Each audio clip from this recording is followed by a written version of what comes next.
Episode 2 of Marvel's What If premiered on Disney Plus today, and I want to give some of my thoughts on this episode, because I wasn't so keen on the first one, the one with Peggy Carter as Captain America. I felt it was a story that was extremely hard to follow because of its deep-cut Marvel references at a breakneck speed. I wondered, who is this made for? You're alienating every non-diehard Marvel fan, and you need 3 cups of coffee to take in everything that happens. So I had my fingers crossed for this second episode, and I gotta say, I have similar issues with it. Hi fellow Disney Plus watchers, this is Thoughts After a Disney Plus Watch, where we review everything new Disney Plus coming out, and I'm glad you're watching. This is the channel that's specifically about movies, shows, and all that Disney Plus original stuff. Don't get me wrong, I feel this episode had more cool ideas to offer than the previous one, and I enjoyed it overall. And just to be sure I don't forget to mention this, how could I? Yes, it is very special that this is Chadwick Boseman's last role, and man, it is a good one. His voice translates so well to this animated episode. T'Challa's Star-Lord is absolutely the best thing about this episode, because he is one of the few things I cared about throughout this, once again,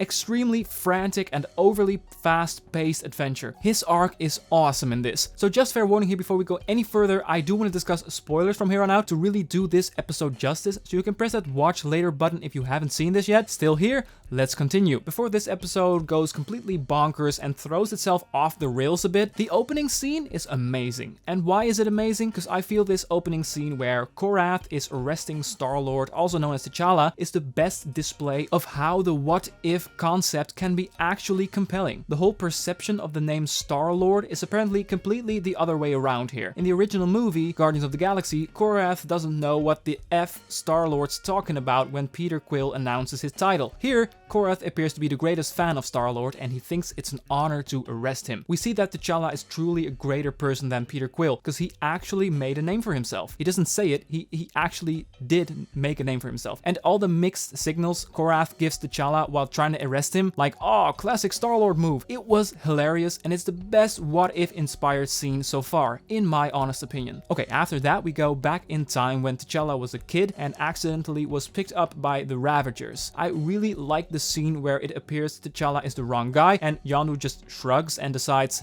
you know, let's go for it. Is it believable? Nah, not really, but this got a chuckle out of me. You know what's also not believable about this episode? I get the butterfly effect. I know what that is. T'Challa being Star-Lord changes more than just he's Star-Lord now. But correct me if I'm wrong. But I believe the show's premise is, and it was also marketed this way, what if we change this one little event, one little thing, what effect would that have on the universe? But no, that's not it. It's just Marvel doing whatever it wants. This episode was enjoyable because of T'Challa's arc, which I'll get to in a sec, but oh boy, this episode is a mess in my opinion. Thanos is just some guy chilling at the bar, just bragging about this killing half the universe idea he once upon a time had. It's funny, I know, but it's just one of these many symptoms of this episode is just doing whatever it feels like doing and doing it all in a half hour. If you're a big Marvel continuity sucker and you're interested in the effects of one event changing and how a timeline branches into something else, this episode is not for you, because it's all over the place, and no way the galaxy and all its characters are that different because of Star-Lord being someone else. Thanos doesn't suddenly think of another solution for overpopulation because of T'Challa being Star-Lord and not Peter Quill. If you're just a casual Marvel viewer or even a fan that doesn't exactly remember everything on top of their head, this episode is also not for you. Because every minute there's new characters jumping into the plot to join or fight the Ravagers that we know from the movies, and the whole fun of this episode is supposed to be how different they have become, but you don't have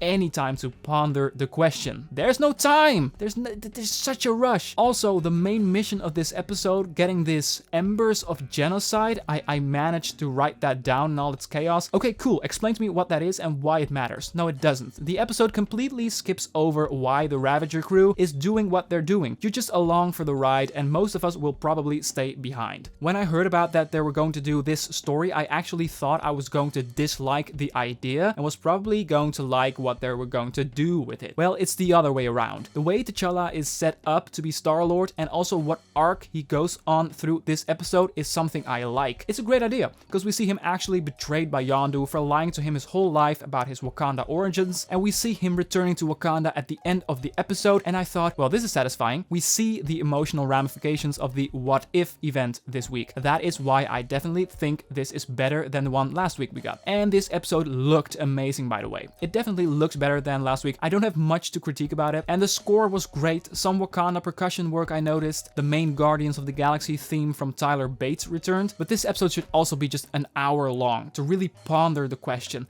to really make us realize, oh snap, pun not originally intended, that is how Thanos came to this position, and that is how Nebula is now who she is. That is how the Collector became such a big power in the galaxy. You know, make us love the what if concept. Now it just feels like the Marvel writers team are doing a circle jerk and just doing whatever they like. But yeah, I did like a lot of individual things about it, like T'Challa's feeling of betrayal and that whole arc he's on. Howard the Duck was a funny and charismatic fella, and the final scene I thought was quite clever. It really is something I would imagine that would happen. Ego ultimately coming to Earth to get his son back and maybe, you know, leave some mess behind on Earth. I'm thinking about wrapping this up. Thank you so much for watching. I want to take a quick second to say my review of the second season of Diary of a Future President will be out tomorrow. Yep, we're doing all kinds of Disney Plus here, from Marvel to teen drama. I'm curious, what did you think of the What If T'Challa episode? Be sure to let me know in the comment section. Don't forget, if you enjoy the idea of discussing Disney Plus content with us, that red button looks familiar, right? And if you're interested in thoughts on previous episodes, it's all in the description, or you can browse the channel page. Did you like this video? Then be sure to consider giving that a click. Thanks. For now, have a wonderful day and see ya.